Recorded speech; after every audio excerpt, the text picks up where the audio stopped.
Hi, I'm Doug, And I'm Yvette. and your search for the next hit podcast is over. Welcome to Search Complete.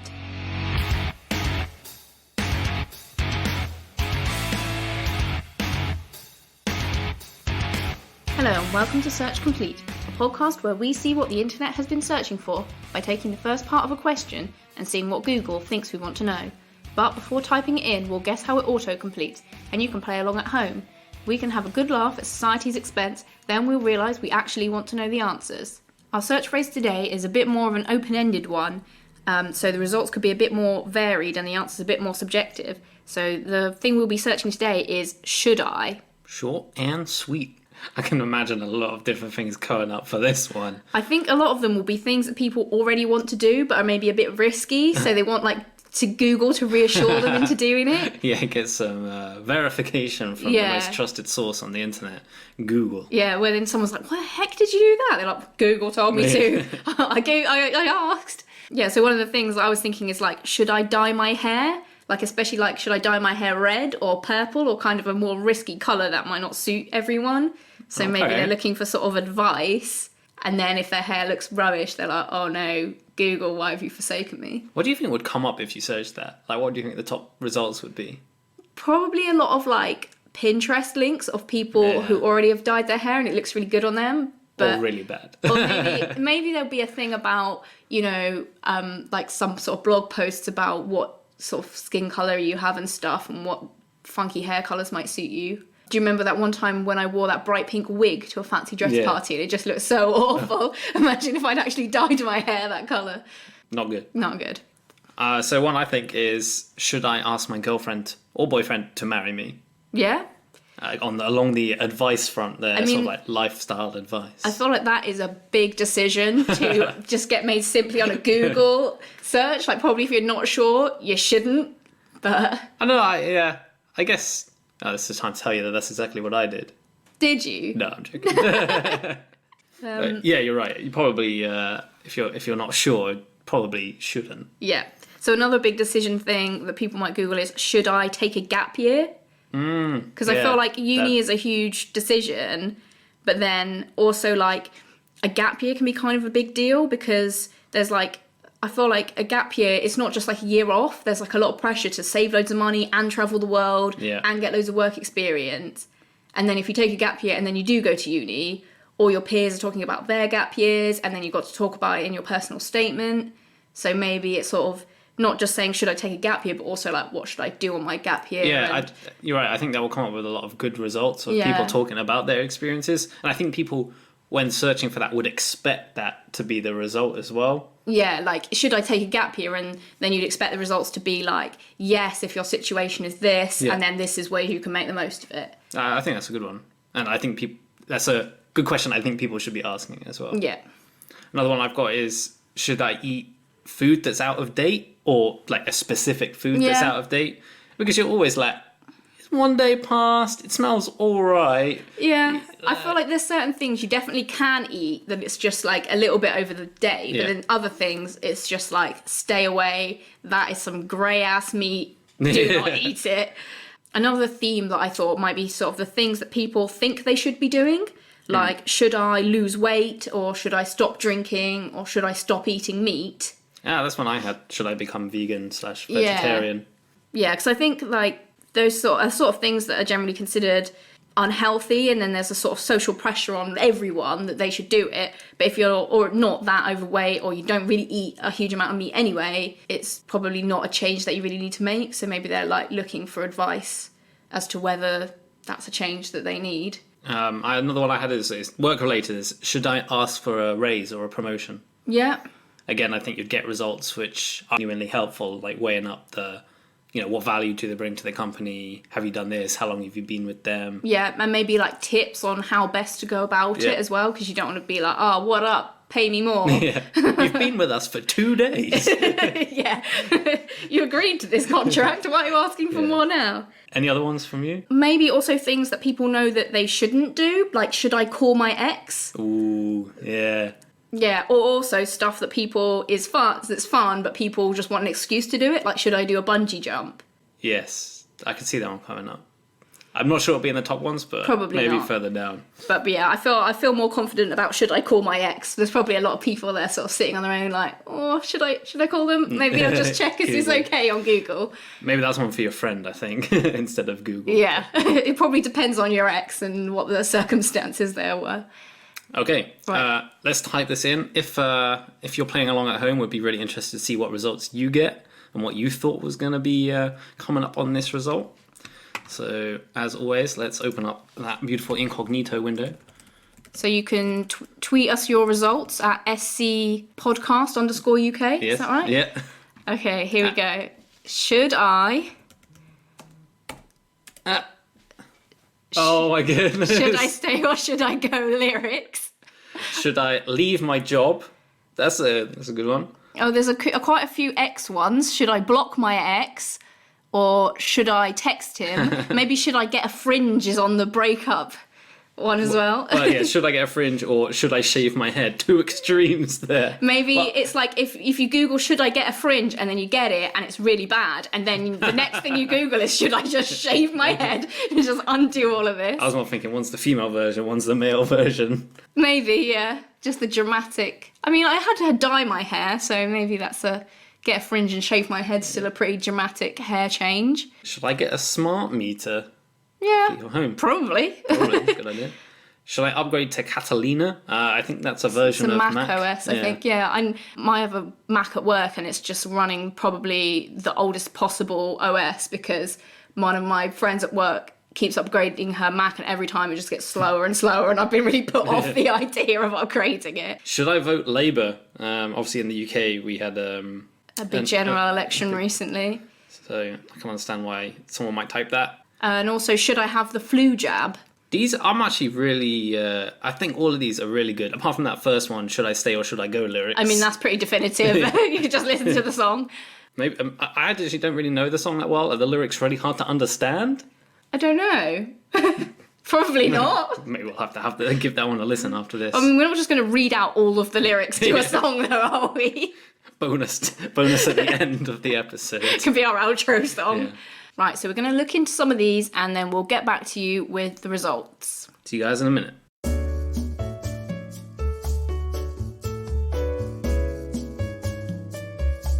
And we are back after having looked up some of the results for Should I?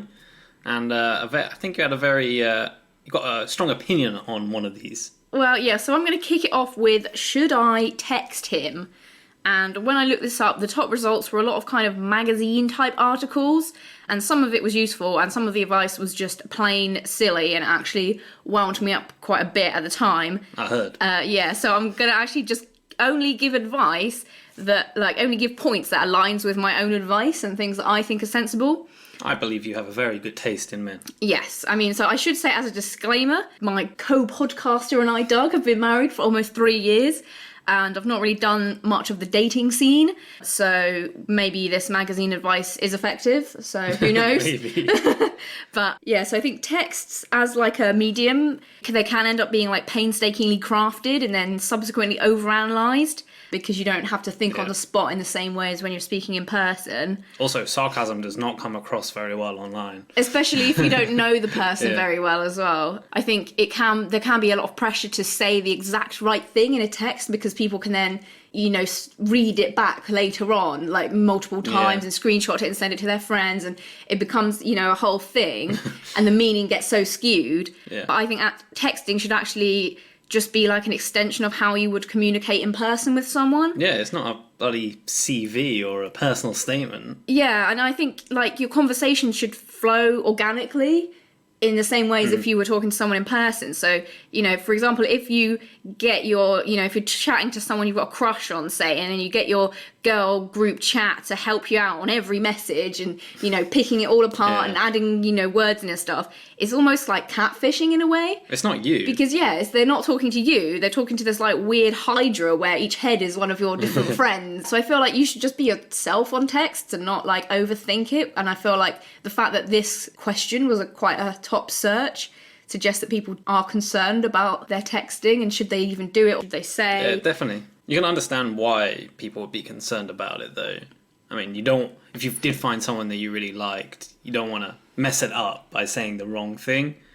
Yeah, but also, if you meet someone and you talk to them in a genuine way and then they don't like you, you haven't really lost out. Yeah. Like, you've just sort of stopped a relationship that's not going to go anywhere, basically. So one of the points in one of these magazines that I thought was pretty good was, are you drunk? So if you are drunk and you're thinking about sending a text to someone you wouldn't normally text, or sending a really risky text you probably wouldn't send sober, just don't do that. Yeah. And like, if you do want to send a risky text or like ask someone out or something, it's kind of better to do it when you're sober, and then you can like take ownership of it, and then also ownership of like the response as well. Maybe phones should have like, you know, this face unlock. It doesn't unlock your phone if your face is a bit wonky because you're drunk. If your eyes are all like squinty and you're wavering a bit, I feel like there might be apps like that where you can like lock your phone for a certain time. Hey, this is a good one for the AI that reads your text. If you had to send a message and it's like, it looks like you're drunk, are you sure you want to send this? Yeah, warning, we have auto-corrected 47 words. Are you drunk?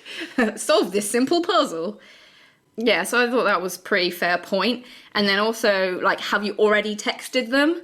Yeah. Because I feel like sometimes it's fine to, like, double text people or whatever, but if it's someone that you don't regularly message that much, and then you're there like, oh, hey, you up? Oh, hey, how's it going? And you keep sending them loads of messages and they're not replying, you can kind of come off a bit desperate. There's also probably a reason they're not replying. You know, they could be busy. Yeah, they could be busy. And then if they come back to their phone and it's got like 12 unread messages from you, it's a bit overwhelming and they might be like, oh my. So just text them sensibly. And then also, if you went on a date recently, but then you didn't enjoy it that much, like, should you text them? And I feel like if you go on a date with someone and you really didn't enjoy it, I feel like it's probably fair to just text them and say, like, thanks for coming out with me, but I don't really think that's going to work out. Don't lead the other person on. And also, I'd say don't blank them either. Yeah, I don't know. I've never, like, I feel like the concept of ghosting just seems so rude. Yeah, like, it's so rude. It's so rude. Like, I think it's worse than someone just saying, oh, sorry, I'm not really interested. Yeah. Definitely. And because, you know, you don't know whether something's happened to that person, if it's someone you started to care about and then they just stop talking to you. And then if that happens to you a lot, like if you're kind of dating various people and then they just all stop talking to you, it must be quite a blow to your self-esteem, and you don't know whether to like just move on or whether, you know, something's going on. There's no closure in any direction. It's like, I guess, having a conversation with someone and then halfway through the conversation just walking out the room. Yeah, it just seems walking horrible. Out the building, walking down the road. Also, I feel like the word ghosting for it is maybe not the best, because I feel like the whole point on that, one of the whole sort of ghost lore is that they come back to finish their unfinished business. Oh, getting full nerd so here. Maybe it's like, when you die, you're going to have to talk to all those people you ghosted when you were alive. That's the unfinished business you've left. So, yeah, probably just let people know if you're not interested. Yeah, so is it a crush that you're thinking of texting if you want to ask someone out? And I feel like, yeah, may as well. If you've got nothing to lose. Like, if it's someone, for instance, that's like a friend who you know really well, and then you've recently, like, discovered that you've got feelings for them, you should probably tell them in person rather than just texting them. That would be better, yeah. Because I think, like, people like using their phone because they can kind of hide behind it, but actually, a lot of the time I feel like you're actually more vulnerable because you can't read that other person's reaction to what you're saying. Like, you can't see their body language or their expression, and it's very personal to say to someone you've known a long time, like, oh, actually, I really got feelings for you, and then if they start reacting badly, you can't really backtrack it on a text because you don't know how they've reacted. Yeah, that's a good point. But that's just my opinion. And then also there's this whole thing that some of the magazines were talking about. There's just like tactical waiting between texts. And like, if someone messages you, you shouldn't reply or even open the message because you don't want to get scene zoned. The read receipts. I guess the main concern is just that you don't want to come off like you don't have anything going on, because that is generally a negative personality trait. Yeah, but I mean, it depends what the conversation is, right? Because if it's a really interesting conversation, it's probably quite frustrating to have to wait several hours for the reply. Yeah, you definitely lose the emotional attachment if there's like too long of a period between each message. Yeah, so another thing I was going to say was about like keeping the conversation going. and that you probably shouldn't really text someone unless you actually have something to say. Like, I read this one article where there was this guy who was saying there was no limit to how many times a girl could text him just to say hey in one day. No, as in he didn't mind it. Didn't mind it, unlimited times. But I feel like if somebody heyed me more than once, I would be like, what are you doing? Like, I feel like they had no interest in actually finding out stuff about me, or they were just, like, extremely boring and had nothing to say. This just sounds like marketing. It's so weird, like... keeping you top of mind by just, poking them every so often. I think it's valid to say hi to people or let them know that you're thinking of them. But if you want to keep a conversation going, you should actually, like, ask questions so they've got a specific thing that they should reply with, or, you know, refer back to a past experience or an in-joke if you've got any. Like, if you've been on a date, maybe talk about something you talked about or did on your date. And also there's, like, no pressure to keep your conversations going 24/7. If someone texts you and it just says, haha, there's, like, nothing to work with. Like, you may as well just leave it for a bit. And then, you know, I think if you really like someone...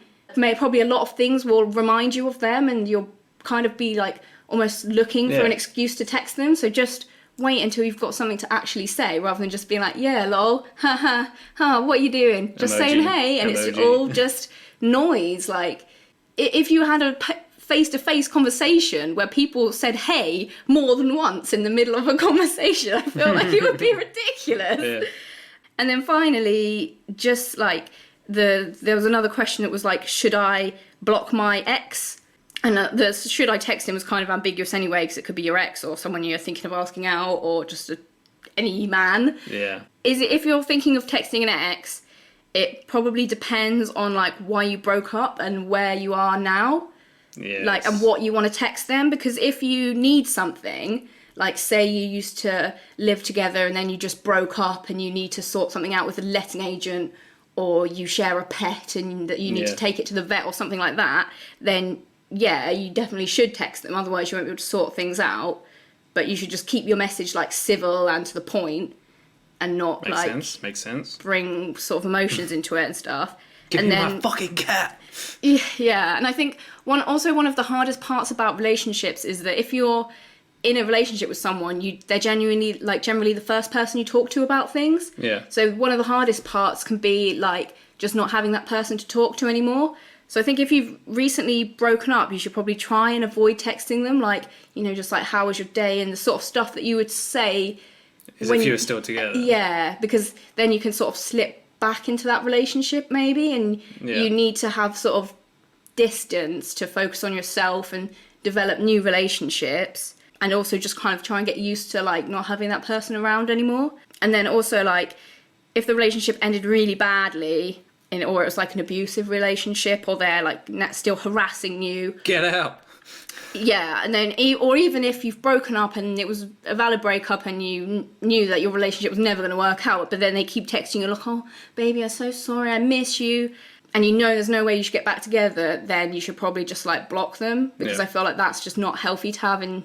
your life, and it's just going to upset you and maybe hold you back as well from moving on. And you could always, like after a few weeks or months or however, you can unblock them if you're really concerned about, you know, you realise maybe it was a mistake. You can't unblock people after you've blocked them. Yeah, I'd say generally, like, hopefully you shouldn't need to block your ex. Like, if there is, you know, like what I was saying a minute ago about if you need to ask them something, you know, that's important, but is like an actual matter, not like just a emotional type thing.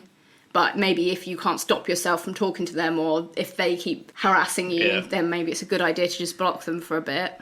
Yeah, so that's my advice on texting. Just be normal. Don't overthink it. You know, I just had a really good app idea. Oh, yeah? What happens if you... So say you break up with someone. There's this app which allows you to give your friends control over what you send to a specific contact, i.e. your ex. So it sends your message via your friends, and they can accept or decline. Yeah, that's quite good. You heard it here, folks. That's my idea. Don't take it.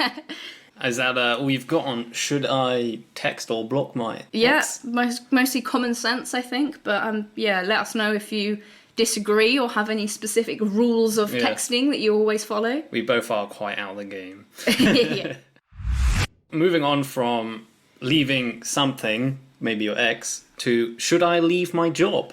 There are a number of reasons why you should leave your job. One is you found another job. That is fair. It's kind of obvious. Like if you already were applying for other jobs, that's kind of a good sign that you want to leave your current job. I mean, to be fair, you can work 2 jobs. Yeah. But I think top reason is, should I leave my job, is, yes, I found another one that I like better. Yeah. Another one is, if your current job is making you unhappy, there are a number of reasons, like the actual work you have to do makes you unhappy.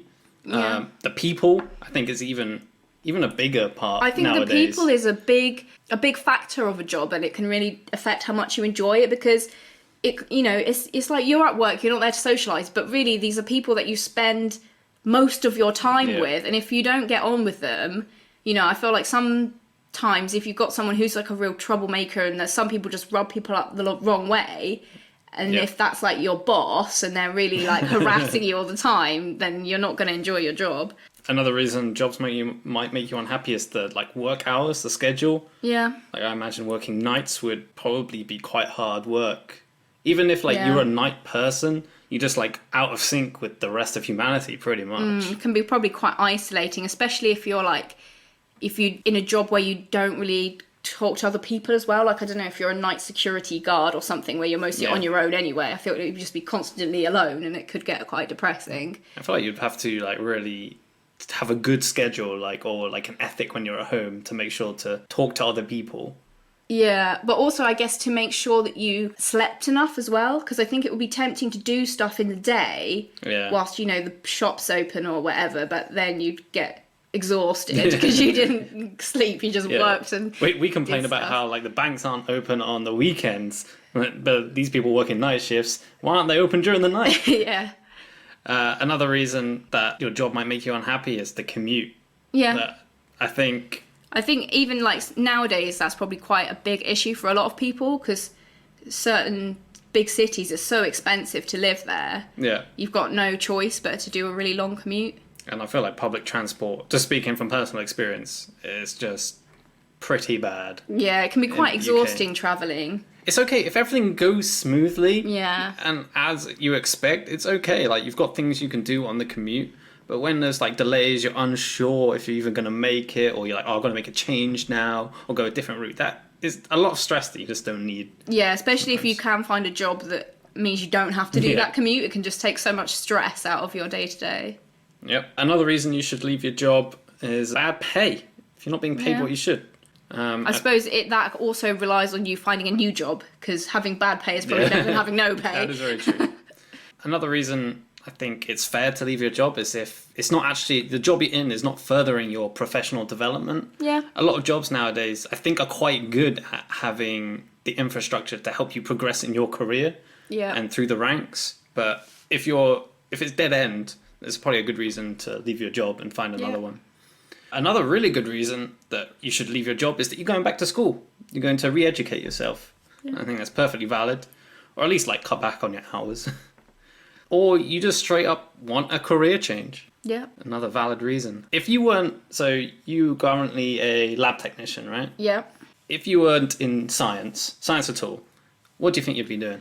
Honestly, I've got no idea, because I think I'd have to completely retrain, because I feel like all of my, from uni, all my education and experience is in a scientific field. So I don't know, I quite like the sort of management side of running the lab and stuff. So maybe something like that. But then I feel like a lot of sort of officey jobs, your main resource is people. So then managing people is obviously a lot more difficult than just organising chemicals and stuff like that. So I don't really know. Do you need your science background to be able to manage a lab? I think it is important. Otherwise, it would be quite difficult. You just have no clue what people are talking about half the time. That's true. I need the flim bam boom. At least that's what it would sound like. Yeah, that popular flim bam boom experiment. That's when it goes wrong. Yeah. And the final reason I think is actually a good one for leaving your job is that your gut tells you should leave. I think that your gut tells you a lot more than you realise. When I say gut, I mean just the feeling, not your actual gut. You're hungry. I've got a stomachache. I've got to hand in my resignation. I mean, to be fair, if you're going into your work and you've got a bad stomach every time you go to work, there's probably a good reason to leave your job. Yeah, I mean, I feel like the gut feeling thing, it probably links back to all the other reasons, but maybe you don't realise it on a conscious level yet, and it's just unconscious, like, oh, something's not right about this, I don't really like it, but you haven't pinpointed why, maybe? Yeah, that's a really good point, actually. I hadn't thought of that. So I've got some advice for you before making the decision to leave your job. I'm not saying you, I'm talking about you, the listener. Everyone in general. Everyone. Firstly, you should consider whether the things that you don't like about your current job are permanent or temporary. It's very easy to like have a shit week and be like, that's it, I'm leaving. But you really should consider, like, is it just, it's the beginning of the year? Yeah. I suppose, like, if you work in finance, the end of financial year is probably an awful time of year because there's so much to do. And so you might think, oh, God, I want to quit. But then the following week after that, it calms down a huge amount. So, So I think that's the top one. Another one is write down the list of pros and cons of your current job. Yeah. You might suddenly realise there's a lot more pros than there are cons. Yeah. You should also, before quitting, look at the other job opportunities around, plan ahead. Yeah. You know, you might think that your job is bad, but then after doing a job search, you realise that actually this is the best thing for you right now. Yeah, and also I think if you've already done your pros and cons list as well, and then you look at other jobs and you think they actually will have similar cons, then it's probably not worth applying because starting a new job is quite difficult because it is a big change and it will take a while to settle in. So if you've still got the same issues, like it's the same commute or the same actual tasks that you found too difficult before, then you probably won't achieve anything. Precisely. You should also make sure to talk with friends and family. It can always be helpful to get a second opinion. Yeah. What I will say is, though, I think it is ultimately your decision. You're the one that has to go to that job. So even if your friends and family try and convince you otherwise, if at the end of the day you want to leave and get a different job, do it. Yeah. I mean, I feel like it can be difficult. Like, you know, say you've got a job that's really well paid, but you don't like it and you want to quit. Your family might be like, oh, well, you know, it's such a great salary, it's a great opportunity, you should stay. But if actually you want to do a completely different career and it might not be so well paid, they would probably just see that, but actually they don't know what your work looks like. And if it's really stressful, then you probably might want to think about doing something else. Yep. And the final piece of advice I've got is try and leave on good terms with your current employer. Having a good reference is always very handy in finding a new job. Yeah. But also I think it helps to be aware of the issues and maybe talk to people at your current job as well about it, because if there are issues that they can't fix, then I think they would be more accepting of you wanting to leave. Yeah, that's actually true. I think a lot of employers are happy to make changes to keep you around. Hiring is an expensive thing for employers to do. And I think as well, like, if there's an issue, like somebody, like a person on your team is upsetting you, and it's likely that that's an issue for multiple people in your job, so they might want to take that to HR and then talk to this person and see if they've got an issue that can be sorted, rather than just everyone carrying on and getting sad and quitting before there's been a chance to address the issue. Precisely. I think that was a really good point. Final, another tip for you, if you are looking for a new job, the best time to apply for a new job is actually the second half of January and February. Oh, so now, right now. Get on it. This is because companies have their budgets and plenty of money set up. Conversely, the end of year is the worst time just because of like illnesses, like the hiring people are actually ill or on holiday, and the budget is normally already been spent. So now is the perfect time. Brilliant. Should I get the flu jab? That's actually a really good question. Should I? I think you probably should, actually, and I think I should. Just working in London, there's always a lot of contact going on with the underground. Yeah. I think that's a good idea. So the flu is the influenza, which is an infectious disease caused by a virus. Mm-hmm. So the symptoms can be like from mild to severe, including like high fever, runny nose, sore throat, muscle and joint pain, headache, coughing, and feeling tired. So I think probably a lot of people get a cold and they think they've got the flu. Yeah. But much worse than the cold, it's much worse, and I think the main difference is like the fever and the aches. Yeah. I straight up don't think I've ever had the flu. Knock wood. I don't think I've ever had the flu. I've probably had bad colds, but... Yeah, I'm not sure if I've had it either. So the flu, it can be really unpleasant, but if you're otherwise healthy, it will usually clear up on its own within about a week. Yeah, so I mean, it will be a pretty rough week. but it's not that dangerous if you're generally healthy. Yeah. But Can I just buy in? I think there's a really good way of telling if you've got the flu or it's just a cold. oh yeah, So my mum said, if I was to put a £10 note in the garden outside and you had just a cold, you'd go and get it. But if you've got the flu, you don't care about that £10. You're too ill, you're staying in bed. that's an interesting metric to test it on. But yeah, I think that makes sense. To be fair, I never was tested on me, this £10 note on the floor situation, but I just think, like, visually it's a really good way of saying what's the difference between a cold and the flu. Yeah. Yeah, so if you're generally healthy, like the flu is going to be horrible and you probably won't want that £10 note, but for some people it can be much, much worse. Mm-hmm. So if you're in a vulnerable group, so if you're aged 65 and over, if you're pregnant, if you've got like an underlying health condition, such as a long-term heart condition or a respiratory disease, or if you've got a weakened immune system, then the flu is going to be actually much worse for you and possibly even fatal. So if you're in any of these high-risk groups, so over 65, pregnant, health condition or weak immune system, then you should definitely get the flu jab, because it's just not worth the risk of actually getting flu. Yeah, makes sense. And if you live in the UK, the flu jab is going to be free for you if any of those things apply. Oh, okay. Those things have to apply first. Yeah, so you can go to your GP or like a local clinic and then get your free flu jab.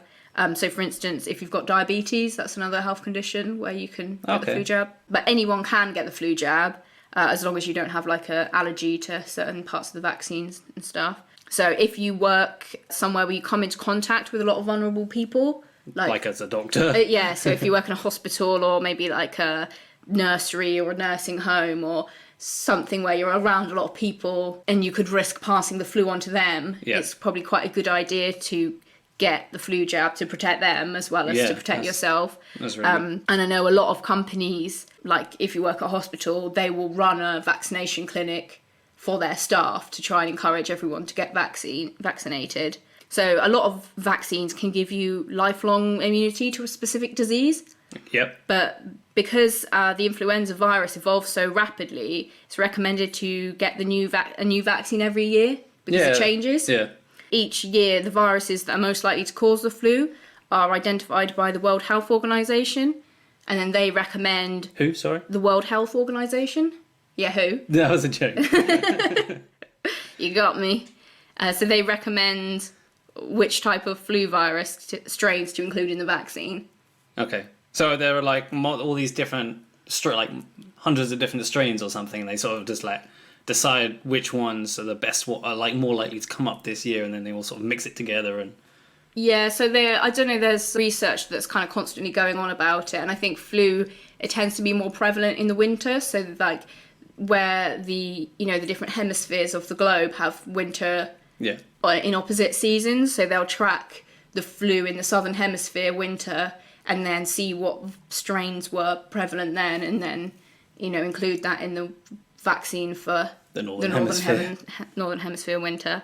Yeah, so the flu vaccine, it's not 100% a guarantee that you'll be flu free because it is quite an unpredictable virus, but it is the best protection that you can get. And if you have a higher risk, then it can, like, even if you do get flu, it can mean that your symptoms are milder and shorter lived. Okay. So it can still stop you from having a very serious disease or dying, even if it doesn't actually stop you getting the flu. Great. And the vaccine has very few side effects. It's quite well tolerated, so you might get like a bit of a sore arm where you got the injection, and maybe a mild fever and like aching muscles, but only for a couple of days, like nowhere near on the scale of the actual flu. I guess that's why your body is reacting and producing antibodies. Yeah.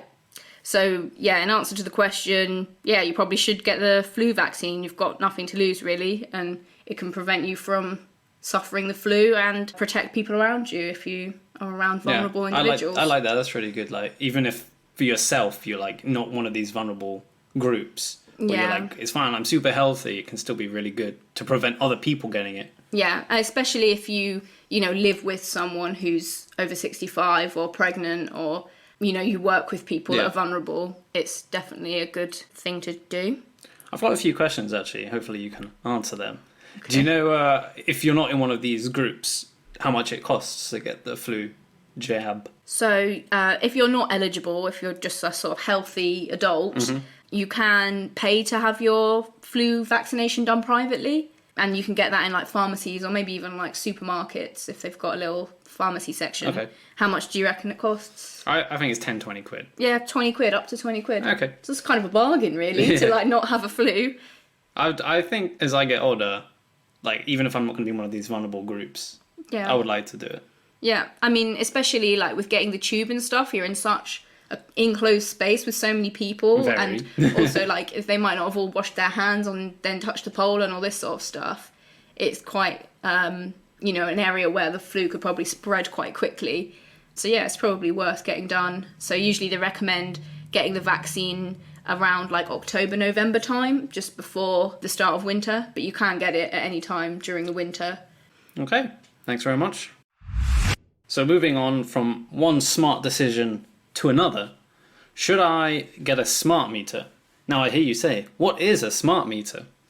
Smart meters are next-gen gas and electricity meters. I feel like everything's called next gen nowadays. I'm not sure that's the best description, but it's basically a digital version of the analog ones you find under your sink or cupboards somewhere in the house. Okay. You know, one of those little dial-y things next to your just water clicks supply. up through the numbers and then it's got all those little red numbers on the end and Exactly. no one knows what they mean. It's just a digital version of those. And they usually come with a screen that you can put in your kitchen or wherever you want that gives you readings, such as your running costs, your kilowatt hours, or some other energy metrics that no one actually understands. But that's why the cost one is usually the biggest one. I think you can get it as an app on some some of them companies, as well. can't you? Yeah. And one of the good things is they actually use a really secure connection that's set up by the government to be able to relay the readings back to your supplier. Okay. So you pay only for what you use. Exactly. So this brings on the benefits, which is you basically get a more accurate reading of your meter. So that means you can get billed more accurately and you don't have to check it yourself. It can usually be really hard to find those meters, or you have to get one of those torch lights or something. The guy comes to check your meter and you're like, okay, I've just got to find it. Exactly. You don't have to have this stranger come into your house and that's good. rummage through all your stuff. Some more benefits is to get a better understanding of your usage. Yeah. It's like we got one and you're like, oh, I'm sure the washing machine's not that bad.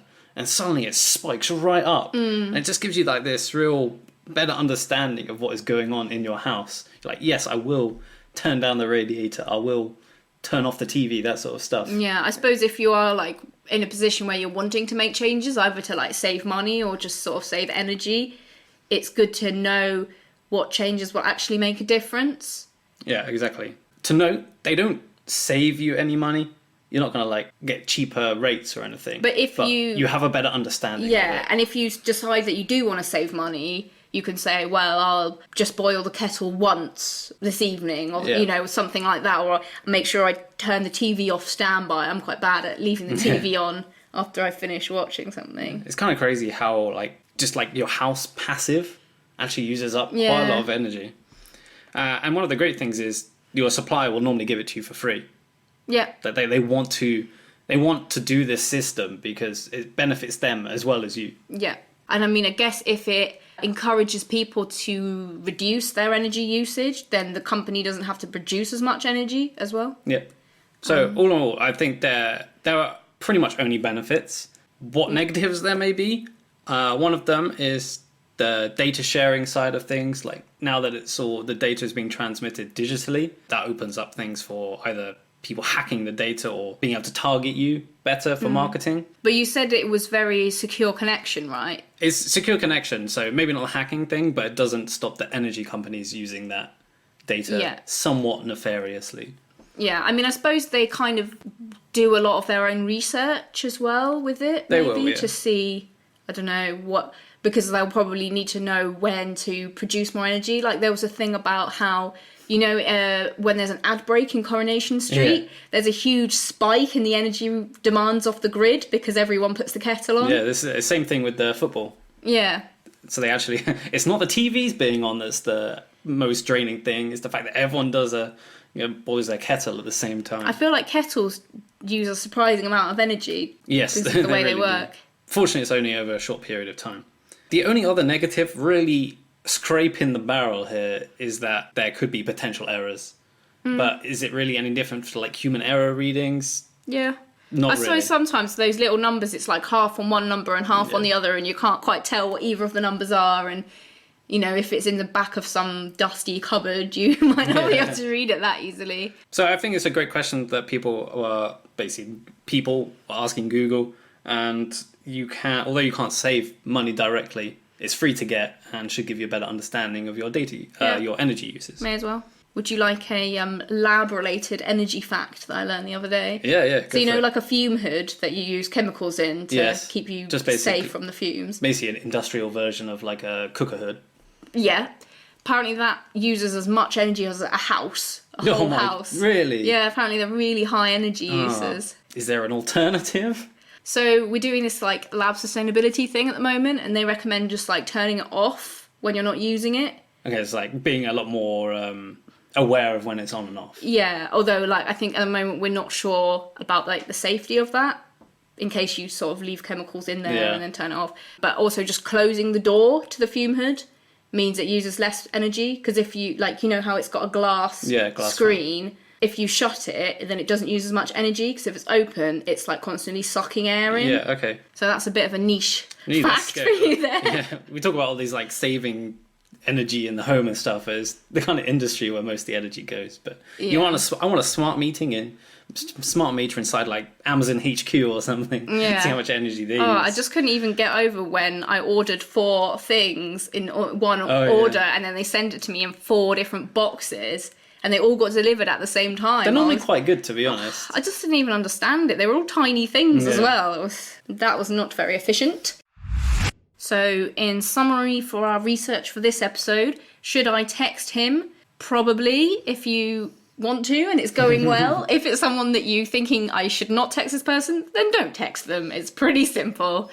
Should I get a smart meter? Yeah, probably. Go for it. Should I get the flu jab? Yeah, may as well. Don't get the flu.